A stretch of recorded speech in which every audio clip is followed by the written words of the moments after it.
ako pala si Min. Today's video ay samahan niyo ko sa paggawa ng aking mga pa-order. At ito nga ay order ng aking best friend. Meron niyo itong 8 pieces cupcakes at isang bento. Ito palang gagawin ko ay isang gender revealed cake. At dahil nga ako yung unang makakalam ng gender ng kanyang anak. Ang flavor pala ng cake na ito ay vanilla cake. At meron itong custard filling. Wala naman siyang binigay na design, kaya bahala na daw ako kung ano ang gagawin kong design. Kaya nilagyan ko lang ito ng borderline at mga dragis. Pagkatapos ko nga malagyan ng design ng cake ay susunod ko naman ilagay ang kanyang mga cupcakes. Ito nga ay nilagyan ko ng kulay ang mga cupcakes para match sa gender reveal. At sa top nito ay nilagay ko ang custard filling at isusunod ko naman ang frosting. Kinonbine ko lang ang color blue at pink sa mga cupcakes at nilagyan ito ng gold leaf at mga dragis. At ready na ito for packaging dahil i-deliver ko na ito sa aking best friend. At isusunod ko naman gawin ang kanyang maha. Nilagyan ko lang ito ng maraming cheese on top para masarap ang kanilang kakainin.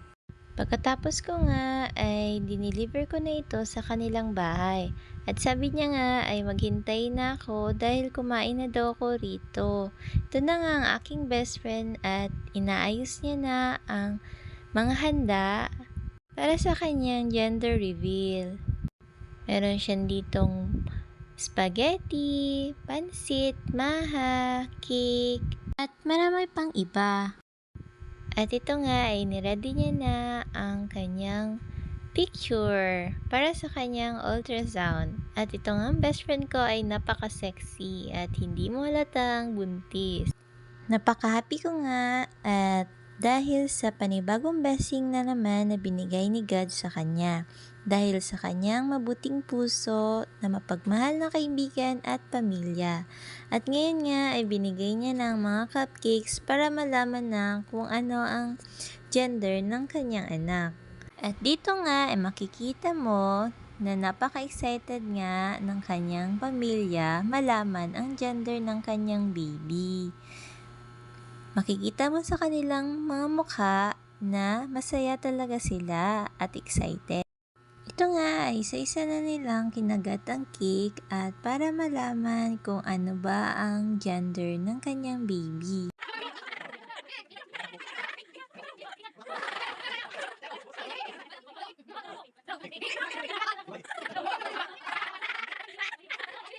At ito na nga ang moment of truth. At sabi ko nga ilagyan siya ng blindfold. Pero sabi niya, pag nilagyan siya ng blindfold, paano niya malalaman kung ano ang gender ng kanyang baby? At kami daw ang unang makakaalam.